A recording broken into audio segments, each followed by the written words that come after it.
J'ai hésité sincèrement à le retourner, vraiment. J'ai que ça à foutre, appuyer 3 fois sur le bouton. Ah voilà, là tu vois, j'ai eu... C'est bref, hein. Putain. Faut y aller, hein. Cette vidéo s'adresse aux personnes qui sont déjà familières avec l'univers Atomos, qui auront peut-être le Shinobi 1 et regardent en tout cas pour acheter le Shinobi 2, ou alors sont à la recherche d'un moniteur premium, mais sans disposer en tout cas du budget que pour aller vers du Small HD. Moi ici, je vais te partager un retour d'expérience basé uniquement sur 5 heures d'utilisation. Et juste sur 5 heures d'utilisation, je suis arrivé avec une liste en tout cas de problèmes qui fait qu'à l'heure actuelle, j'ai presque un regret, entre guillemets, au niveau de mon achat. Car si tu avais un doute, il s'agit bel et bien d'un achat. On va commencer pour que tu puisses un peu comprendre. Premier bon point, en tout cas, si tu es familier avec l'univers Atomos, tu sais bien que lorsque tu appuies sur le bouton du démarrage, c'est toujours la galère, tu vois. 1, 2, 3 secondes, tu sais pas vraiment ce qu'il en est. Bonne nouvelle, c'est résolu, d'accord? Donc regarde, j'appuie. Ici, sur le côté, je vais faire une seule pression. Je fais une seule pression. C'est fait. Mais là, on a le temps. On a le temps et j'en profite d'ailleurs que si en tout cas ce genre de vidéo t'intéresse et si tu veux supporter la chaîne, n'hésite pas lors de ton prochain achat chez Miss Numérique à utiliser le code créateur qui s'affiche à l'écran. La vidéo n'est pas sponsorisée, mais je place en tout cas ça comme ça. Comme ça me permet de meubler le temps de démarrage du Shinobi Mark II. Donc si tu viens à faire un achat chez Miss Numérique, n'hésite pas à utiliser le code créateur qui s'affiche à l'écran. Bon voilà, maintenant ça a démarré. Heureusement en tout cas qu'on n'était pas spécialement pressé, parce que c'est vrai que 20 secondes pour un démarrage, voilà, quoi qu'il en soit. Bon allez, je me dis que je vais peut-être commencer par ce qui est positif avant en tout cas d'attaquer dans tout ce qui est négatif. D'un point de vue ergonomie, tant que tu ne l'as pas pris en main, tu ne peux pas te rendre compte à quel point en tout cas celui-ci est fin et léger.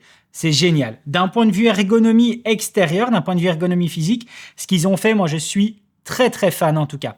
Certaines personnes se plaignent d'avoir des bordures assez larges en périphérie parce que c'est vrai qu'on est habitué avec nos smartphones, etc. à avoir des bordures quasiment inexistantes. Pour moi, ce n'est pas un défaut parce que si en tout cas tu n'as pas envie d'investir dans une cage, chose que tu devrais peut-être, mais on reparlera de ça par après, et que tu viens le laisser tomber, il y a une chance sur deux pour que ce soit juste en tout cas le plastique qui est en périphérie qui vienne à se fissurer et pas en tout cas la dalle qui est présente. Donc pour moi, ça c'est une bonne chose. Donc premier bon point, en tout cas d'un point de vue ergonomie, c'est génial ce qu'ils ont réussi à faire à ce niveau-là, c'est vraiment top, c'est très fin, c'est très léger et honnêtement, j'avais regardé plusieurs vidéos avant, tu peux pas t'en rendre compte tant que tu l'as pas pris en main. Donc ça c'est vraiment très bien. Deuxième chose qui est intéressante, évidemment, ça va être la possibilité de contrôler ta caméra depuis le port USB-C. Donc en fait, ici, j'ai le Shinobi 2 qui est connecté en USB-C au Lumix S5 2X. J'appuie sur la petite icône de caméra et j'ai ici en fait un contrôle complet au niveau des réglages. Non, je t'ai menti, il n'est pas complet. J'ai un contrôle sur ma balance de blanc, j'ai un contrôle sur l'ouverture de mon optique et ma montée en ISO. J'ai pas un contrôle sur mon obturateur parce qu'à l'heure actuelle, je dis bien à l'heure actuelle, et j'espère vraiment d'ailleurs que toute cette vidéo là, c'est que dû à l'heure actuelle et que ça va vraiment changer parce que sinon, je vais vraiment regretter mon achat. À l'heure actuelle, c'est uniquement un réglage de l'obturateur en secondes et moi, comme mon Lumix S5 2X est configuré avec un réglage de l'obturateur en degrés, avec un angle, eh bien, je n'ai pas de contrôle dessus. Alors, par rapport à ce contrôle, oui, c'est plaisant. Maintenant, honnêtement, voilà, le tactile est tellement petit que tu peux vite, en tout cas, faire des petites erreurs de manipulation. Voilà.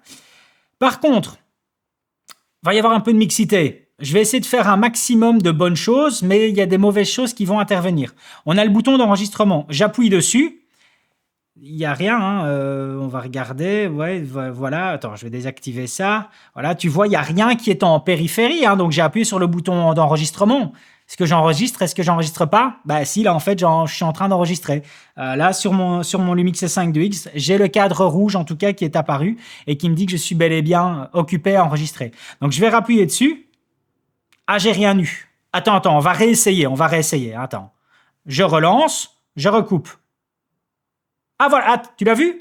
T'as vu, on a eu une. Ah, c'était bref. On a eu une petite bordure rouge vite fait, là, paf, comme ça. Allez, on recommence. Voilà, là, il n'y a rien. Je fais. Ah non, là, il y a rien, alors que j'ai coupé l'enregistrement. Allez, je relance l'enregistrement. Donc là, ça enregistre sur le Lumix. Je recoupe. Et non plus. Allez, on va réessayer. Je recoupe. Non plus. Tu vois, de temps en temps, j'ai une bordure rouge qui se met quand je coupe l'enregistrement. Je sais pas. Voilà, j'en sais rien. Je sais pas.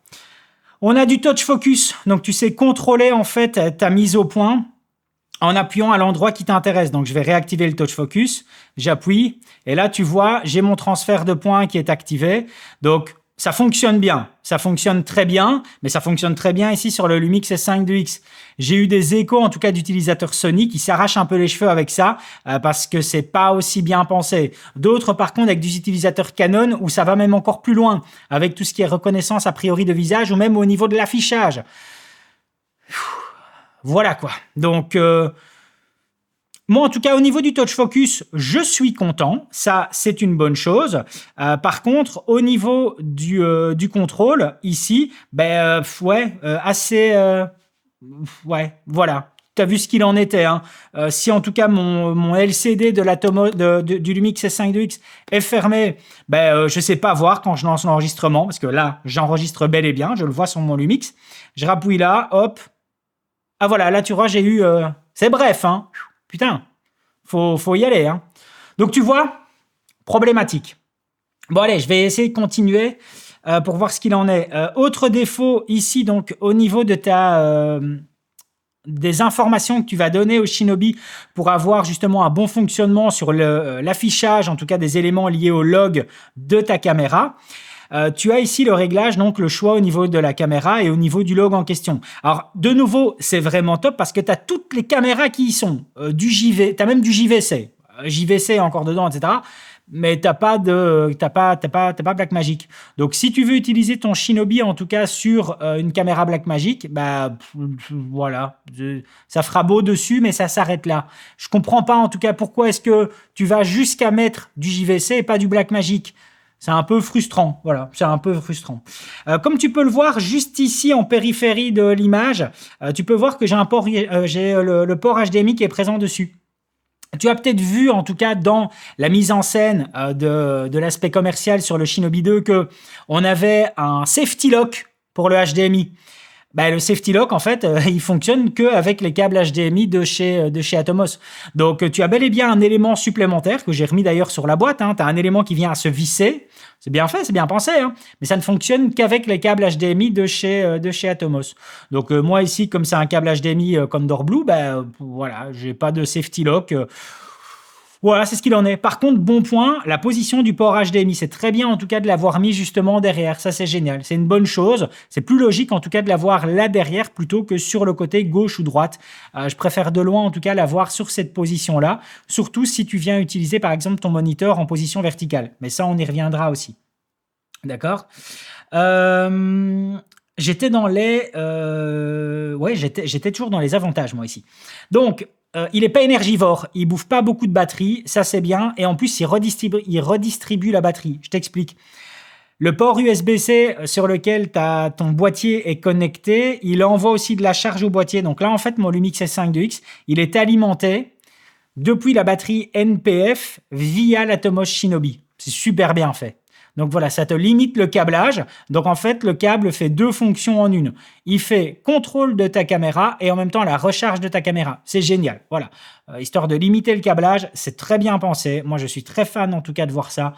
Très, très, très, très pratique. Par contre, quand tu te rends compte de ça, tu te dis aussi qu'avec le temps, ce qu'a lancé Nikon récemment avec des doubles ports USB-C sur leur boîtier, je pense que ça doit devenir une norme dans le futur, hein, parce que c'est vrai que forcément, là, ici, avec mon boîtier Lumix S5 2X, je ne peux plus utiliser le port USB-C pour faire de l'enregistrement externe sur un SSD, par exemple. Tu vois, ça, je ne sais plus le faire. Parce que là, c'est utilisé pour avoir l'alimentation et le contrôle via le Shinobi. Voilà, petite parenthèse que je me faisais la réflexion. Double port USB-C, je pense que dans l'avenir, ça sera important sur nos boîtiers hybrides. On va maintenant arriver sur un outil qui est super important à l'heure actuelle dans l'exposition de ton log. Je prépare d'ailleurs une vidéo dessus. Et je pense sincèrement que toutes les personnes qui ont des difficultés avec le log, quand elles vont en tout cas comprendre le fonctionnement, qui n'est pas bien compliqué, du EL Zone, donc en fait qui est je ne vais pas dire équivalence, mais j'ai pas d'autres mots qui me viennent à l'esprit, une équivalence des fausses couleurs, mais c'est pas des fausses couleurs. C'est un outil qui te permet de maîtriser en tout cas ton exposition d'une façon hyper simple. Donc en fait, j'appuie ici sur le bouton juste là, et alors je vais venir activer en fait le système EL Zone, qui est, pour simplifier, part du principe que, enfin c'est pas partir du principe, c'est comme ça, ton capteur c'est un posomètre. Donc ton capteur en fait mesure la lumière, et cet outil vient justement en fait te dire l'exposition que lit ton capteur en stop. Donc c'est génial. Donc le système EL Zone, comme je te dis, je travaille sur une vidéo dessus. Peut-être que quand tu regardes cette vidéo, peut-être que ça sera déjà sorti. Je travaille sur une vidéo dessus. Ça va permettre à monsieur tout le monde, à n'importe qui, le premier venu, d'exposer le log comme ça, sans aucun problème, de recréer des styles artistiques comme ça, sans aucun problème. C'est un outil que, dès que tu le comprends, c'est waouh de chez waouh. Et donc, ici, avec justement le Shinobi 2, eh bien, on met de l'accessibilité, c'est-à-dire qu'on propose cet outil d'exposition, le EL Zone, on le propose à monsieur tout le monde, justement, grâce à l'Atomos Shinobi. Je vais faire machine arrière avec du négatif. Le problème par rapport à ça, alors il y en a deux. La première chose, c'est que je ne sais pas si tu as vu, mais là je le désactive, d'accord? J'ai envie de le réactiver. J'active là. Là non, là c'est pas le L-Zone, là c'est les fausses couleurs Atomos. D'accord, ok, c'est pas grave. Ah, non, c'est toujours pas les EL Zone, là c'est les fausses couleurs Harry. Voilà, là c'est les EL Zone, c'est bon. J'ai que ça à foutre. Appuyez 3 fois sur le bouton. Voilà. Pourquoi est-ce que je gueule? Je pourrais simplement dire, c'est une erreur, il faut corriger ça, tu vois, je pourrais très bien être compréhensif à ce niveau-là. Mais là, je ne peux pas. Pourquoi? Parce que dans la mise à jour payante qu'ils ont fait sur l'Atomos Ninja 5, ça, c'est quelque chose que tu sais configurer. C'est-à-dire que tu as un onglet supplémentaire dans la roue crantée juste ici, où tu vas aller justement sur l'onglet fausses couleurs et tu décides ce que c'est quand tu appuies sur l'outil des fausses couleurs. Est-ce que tu veux que ce soit l'outil, les fausses couleurs Harry, les fausses couleurs Atomos ou les fausses couleurs EL Zone? Tu choisis ce qu'il en est, d'accord? Et donc là, en fait, là non. Là, si je les désactive, ben, quand je veux les réutiliser, je dois faire 1, 2, 3. De nouveau, j'ai que ça à foutre, appuyer 3 fois sur un bouton. Donc, je gueule parce que c'est énormément de frustration dès l'instant où les gars le font déjà en fait dans une mise à jour payante sur l'Atomos Ninja 5, ce qui veut dire qu'ils ont juste à prendre en tout cas le soft qu'ils ont fait là-dedans. Donc, Atomos Ninja 5 première génération, hein, je l'ai depuis le début, ils ont juste à prendre le soft de celui-là, de le mettre dedans pour ne pas avoir ce genre de problème. Et ça, c'est récurrent aussi sur d'autres éléments. Je vais te montrer, donc je désactive les EL Zone. Si maintenant, en tout cas, j'ai envie justement d'avoir tout ce qui est guide de marquage, hein, donc c'est-à-dire ce qui va me permettre de composer, par exemple, mon image en se basant sur de l'horizontale, de cadré en vertical, j'appuie ici, d'accord? Mais là, en fait, je suis sur du 16/9. Je dois rappuyer, voilà, là, j'ai le 9/16, d'accord? Ben, attends, je vais le désactiver parce que j'ai envie de tout revoir. Ah, merde! Ah putain, je repasse partout. Oh là là, oh là là, oh là, je repasse partout. 85, ah voilà, c'est désactivé. Allez, je remets sur la verticale. De nouveau, j'ai que ça à foutre, appuyer 15 fois sur un bouton. Alors que de nouveau, dans l'Atomos Ninja 5, tu sais préconfigurer ça. Tu vas directement dans l'onglet Frame Guide, tu choisis en fait ce qu'il en est. Est-ce que tu veux que quand tu appuies dessus, ce soit uniquement ton marquage custom ou est-ce que tu veux que ce soit un 9/16? Tu le configures. Et c'est logique. Tu es occupé à utiliser ton moniteur. T'as pas que ça à foutre, quoi. Tu dois pas appuyer 20 fois. C'est énormément de frustration. Je m'exprime comme si j'étais un coup de gueule, mais c'est pas un coup de gueule, c'est de la frustration. Voilà. Moi, j'aimerais savoir pourquoi. Pourquoi les gars, quand ils ont fait ça, ils se sont dit, allons les gars, on va pas prendre le soft. Non, on l'a fait en mise à jour payante, on va pas le faire. On va faire autre chose. C'est nul. Voilà, c'est nul. Je continue, donc ici le touch focus, la charge en USB-C, on l'a vu, la luminosité, c'est passé à 1500 nits, c'est très très bien. Par contre, je reviens sur un défaut par rapport à ça, par rapport à ces 1500 nits, donc ici je vais dans la partie display. Si je veux changer en fait ici l'intensité de la luminosité, donc tu vois j'ai un réglage de 0 à 100%. Pour le dire clairement, je m'estime pas assez bon, en tout cas, pour savoir exposer mon image à 1500 nits. Ça veut dire quoi? Ça veut dire qu'en fait, avec un retour d'image à 1500 nits, je peux facilement me laisser berner par la luminosité du moniteur et mal exposer, en fait, mon image. C'est comme ça. Voilà, tel quel. Mais je suis pas assez bon, en tout cas, que pour savoir correctement exposer mon image à 1500 nits. Donc moi, je veux bien, j'aimerais plus comme type de réglage, pas de 0 à 100, mais qui me disent clairement, ok, ben là, tu viens de refixer le Shinobi 2 à 1000 nits par exemple. Parce que moi, à 1000 nits, je fais pas d'erreur. Voilà, voilà. De nouveau, là, c'est moi, je suis pas assez bon que pour correctement exposer mon image à 1500 nits. C'est comme ça. Voilà. Ce sera peut-être unique, hein, je serai peut-être que le seul à avoir ça. Mais voilà, donc là, je voudrais pas un système de 0 à 100, mais plutôt un système qui me dit, ben voilà, là, en fait, tu es à 800 nits, tu es à 1000 nits, etc. Voilà, je voudrais avoir ça et pas un système de 0 à 100. On a une nouvelle façon, en fait, de calibrer maintenant l'Atomos. Donc, auparavant, quand tu voulais calibrer correctement celui-ci, c'était réellement la galère. Tu devais passer via un soft externe, etc., via ton ordinateur. C'était assez compliqué. Maintenant, c'est plus le cas. Il y a eu une évolution par rapport à ça. C'est génial. Donc, on sait à présent calibrer, en tout cas directement celui-ci avec une sonde externe, évidemment, mais sans passer via des softs, sans devoir utiliser un ordinateur. Donc là, belle évolution. Voilà, chapeau Atomos. C'est très bien, en tout cas, d'avoir fait ça pour les personnes, en tout cas, qui veulent justement mieux calibrer, en tout cas, leur moniteur Atomos, même si clairement d'un point de vue dalle, la dalle est excellente, hein. Et c'est aussi une raison qui fait que tout ce que je fais ici, ce que j'exprime comme frustration, etc. dans cette vidéo, ça n'empêche rien en fait que pour moi, en tout cas, si on me demande à l'heure actuelle, David, tu recommandes quoi comme moniteur? C'est ça que je vais recommander. Et crois-moi que des moniteurs, j'en ai tout plein à l'essai ou que j'ai eu à l'instant où je te parle. J'ai ça pour l'instant entre les mains, le système Holyland Pyro 7. La dalle, elle est moyenne, voilà, la dalle n'est pas extraordinaire. Au niveau de l'OS, d'un point de vue interface, alors oui, ça fait le job, bien qu'il y a des défauts, oui, ça fait le job, mais l'OS, d'un point de vue ergonomie, je trouve pas ça plaisant à utiliser. On a des choses comme par exemple, lorsque tu actives la waveform, si tu as activé l'assistant LUT depuis le Pyro 7, ta waveform, en fait, elle bouge. Donc, c'est-à-dire qu'elle ne se base plus sur le signal du log, mais elle se base sur le signal avec la LUT d'appliquer. Complètement dingue, quoi. C'est-à-dire que même dans mon boîtier, ici, dans le Lumix S5 2X, si j'active la waveform, que j'active ou que je désactive l'assistant de visualisation LUT, ma waveform, elle reste telle quelle, elle se base sur le log. Ici, pas. Si j'active dedans, dans le boîtier, dans le Pyro 7, si j'active la LUT, boum, ta waveform, elle bouge. Voilà, elle se base plus sur le signal du log. Rien à foutre. C'est assez dingue. Donc là, j'utilise juste en face de moi un Portkeys, un LH7P2, un truc comme ça. De nouveau, dalle assez moyenne. L'OS, a priori, ils vont en sortir un nouveau, mais l'OS, pareil, c'est pas plaisant à utiliser. En plus, le port HDMI, une fois sur deux, il prend pas le signal. Je dois le redémarrer. Donc voilà, donc c'est pour te dire que les moniteurs, j'ai des propositions chaque semaine pour en tester. Je pourrais en avoir 40 autour de moi. Je dis toujours non parce que au final, les seules choses pour moi qui sont marquantes au niveau des OS et de la qualité de la dalle, c'est Small HD et ici avec Atomos. C'est les deux seuls. Mais Small HD, clairement, c'est pas que c'est pas impayable, mais c'est compliqué en tout cas de se dire que tu peux amortir facilement celui-là.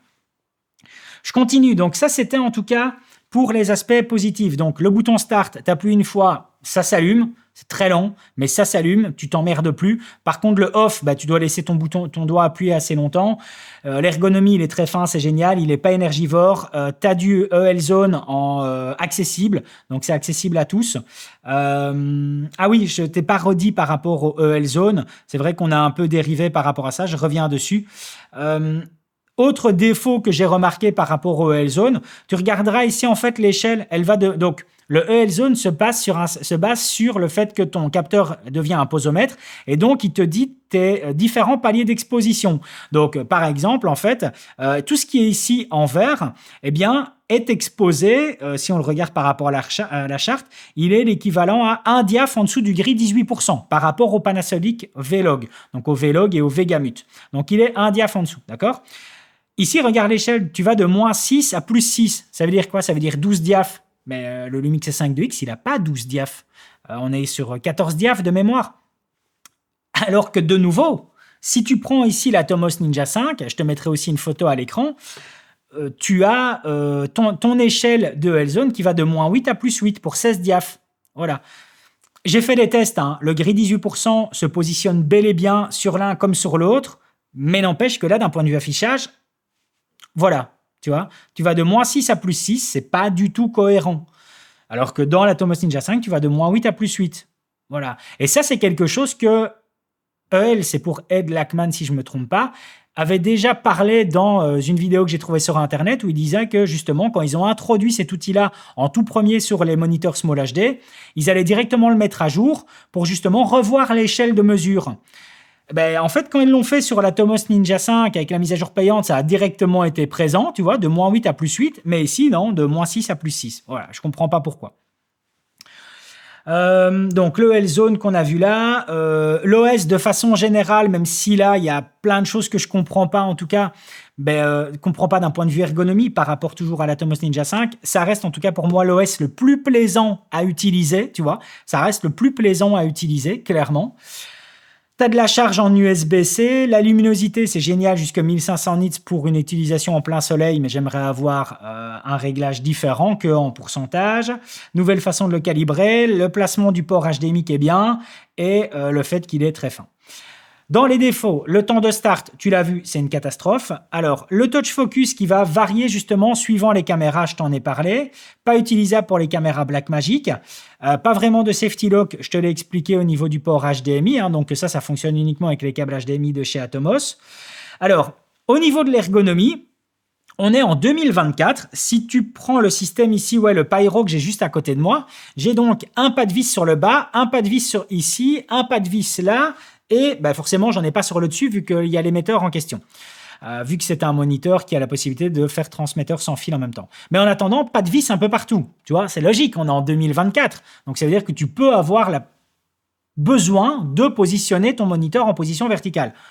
Tu te le fous dans l'os, en tout cas, si tu prends le Shinobi 2, tu seras obligé d'acheter une cage. Voilà, tu n'as pas d'autre choix. Tu achètes une cage, en tout cas, si tu veux pouvoir mettre ton moniteur en vertical. Et tant qu'on est là-dedans, c'est-à-dire que, de nouveau, je prends par exemple la caméra qui me filme là, c'est la Blackmagic Pocket 4K.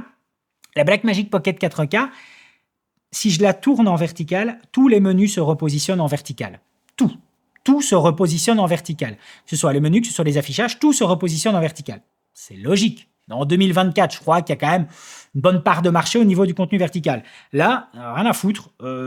Tu utilises ton moniteur en horizontal ou au mieux, on te l'inverse. Tu vois, si tu positionnes le moniteur dans l'autre sens, si tu mets le bas vers le haut et le haut vers le bas, on te laisse la possibilité. Mais pour le reste, t'as pas, si tu vas ici au niveau du display, au niveau du moniteur, pardon, tu as la possibilité de faire flip, tu peux inverser ça, mais pour le reste, non, tu n'as pas d'affichage en vertical. Donc voilà, ça aussi, je trouve ça un peu nul.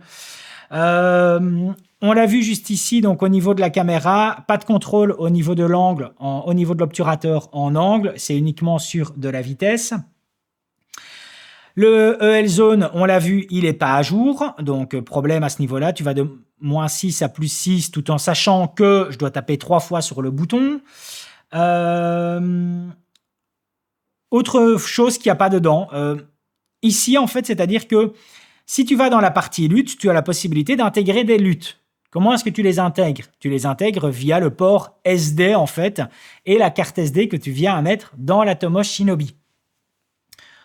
Donc, tu sais importer en tout cas des choses dans la Tomos Shinobi. Par contre, tu sais toujours pas avoir l'option qui est présente dans la Tomos Ninja 5, qui est l'option, ce qu'ils appellent ça, Onion Skin. Ça veut dire quoi? Ça veut dire en fait que tu fais une capture d'écran depuis le moniteur et tu sais la remettre en juxtaposition. Enfin, tu sais revenir la mettre en juxtaposition par-dessus ton image actuelle et avec un certain niveau d'opacité, ce qui te permet, par exemple, de faire tout ce qui est transition match cut ou quand tu dois refaire ton cadre, etc., de façon identique. C'est un outil qui est génial, le Onion Skin. Tu prends une capture d'image, tu vas la rechercher, elle est écrite sur la carte SD, tu vas la rechercher et tu la mets avec une opacité à 20% et tu recomposes ton cadre de cette façon-là. C'est présent dans la Tomos Ninja 5 depuis déjà un bout de temps, tu vois. Là, ils ne l'ont pas mis. Voilà, tu as un port de carte SD, mais qui te sert uniquement pour les luttes, tu sais rien faire. Donc voilà, je parle depuis un certain temps, mais voilà, c'est une très grosse frustration. En l'état des choses, moi en tout cas, si tout ce que j'ai dit ici ne vient pas à évoluer, en tout cas si 80% des choses que je t'ai partagées dans cette vidéo ne viennent pas évoluer, je vais regretter mon achat. Voilà. Donc en fait ici, je l'ai depuis 48 heures maintenant. Je vais pas. J'ai hésité sincèrement à le retourner, vraiment, à le retourner et me dire que non, tu vois, j'ai le Shinobi 1 et puis surtout j'ai l'Atomos Ninja 5 qui maintenant a fait son temps et en fait l'enregistrement externe et malgré le fait que j'ai essayé plusieurs nouveaux SSD, etc., ben, je peux plus vraiment lui faire confiance. Mais par contre, je peux toujours lui faire confiance en tant que moniteur. Et je pense sincèrement que j'aurais dû rester là-dessus. Moi, j'ai voulu évoluer tout simplement parce que l'Atomos pèse quand même un petit peu son poids. Mine de rien, il est un peu plus énergivore, même si tu n'enregistres pas, il est un peu plus énergivore en fait que le Shinobi. En fait, en l'état des choses, j'ai cru sincèrement que en prenant le Shinobi 2, j'allais retrouver ce que j'ai ici avec l'Atomos Ninja 5 et la mise à jour. J'ai sincèrement cru ça. Et c'est pas le cas. Donc voilà. Donc moi, en l'état des choses, je vais pas le retourner, je vais quand même le garder, mais il y a beaucoup de frustration, énormément de frustration. Et si tout ce que je dis dans cette vidéo ne change pas, je vais regretter mon achat parce que j'aurais très bien pu me satisfaire de ça ici, du Ninja 5, juste en tant que moniteur, ou alors de rester avec le Shinobi première version. Donc voilà, j'ai un peu vraiment l'impression que c'est un peu le sentiment, c'est vraiment le sentiment, c'est un sentiment personnel, hein, mais c'est un peu le sentiment que Atomos, c'est comme s'ils se sont dit, les gars, on a besoin de pognon, mais on n'a pas assez de pognon pour refaire quelque chose correct. Donc on va essayer de bricoler un truc, on va reprendre les composants qu'on a déjà, histoire de voilà bien rentabiliser l'affaire. On va prendre les composants qu'on a déjà, on va bricoler quelque chose, on va bien l'emballer, et on va le balancer à la vente. En fait, c'est l'impression que j'ai en tant que client. Voilà, c'est vouloir aller chercher du pognon, mais sans en investir suffisamment de l'autre. J'espère sincèrement que Atomos va me donner tort et que tout ce que je dis ici va être corrigé. Alors, même si juste c'est 80%, je serais déjà content. Tous ces petits bugs d'affichage, ce genre de trucs-là. Parce qu'il y a plein de bonnes choses, hein. Ça a continué, c'est-à-dire que ici, par exemple, tu peux mettre d'afficher le timecode de la caméra et aussi le caméra statut. Donc, c'est-à-dire que là, par exemple, tu peux voir que ici, au niveau de l'affichage, je sais voir le temps qui me reste d'enregistrement sur la caméra et je sais voir aussi, en fait, le format ainsi que le bitrate qui a été sélectionné. Donc, tu vois, donc, t'as quand même des bonnes choses, hein. T'as quand même des bonnes choses qui sont présentes, des trucs intéressants. Mais voilà, beaucoup de frustration. Ça n'empêche, comme je l'ai dit, si tu n'as pas encore de moniteur et si tu es à la recherche d'un moniteur premium, c'est ça en tout cas que je conseille, sincèrement. Aussi frustré que je sois, à l'heure actuelle, parmi tout ce qui est proposé en tout cas sur le marché, et d'un avis personnel, pour moi en tout cas, l'OS qui est présent là, cette ergonomie, cette interface, c'est pour moi la meilleure après en tout cas Small HD. Les autres, malheureusement, pour moi, je trouve ça pas du tout plaisant à manipuler, et puis les dalles sont pas géniales. Là, ici, on a quand même quelque chose de correct. Donc voilà, j'espère en tout cas que ça te permettra de te faire un meilleur retour, ou en tout cas, j'ai vraiment fait cette vidéo de la façon dont j'aurais voulu la voir avant en tout cas de le commander. Voilà ce qu'il en est. N'oublie pas, si tu veux supporter tout le travail de la chaîne, n'hésite pas à utiliser mon code créateur chez Miss Numérique. Ça permet de soutenir, tu vois, ce que j'ai en tout cas comme affiliation. Mais je peux le réinvestir aussi dans du matériel et te refaire un avis clairement tranché comme ça. Donc voilà, ça supporte la chaîne et je te remercie énormément. Et puis évidemment, si tu veux en savoir plus sur l'univers audiovisuel, n'hésite pas à regarder la vidéo qui te sera ici en tout cas recommandée par YouTube. Et je te dis à tout de suite.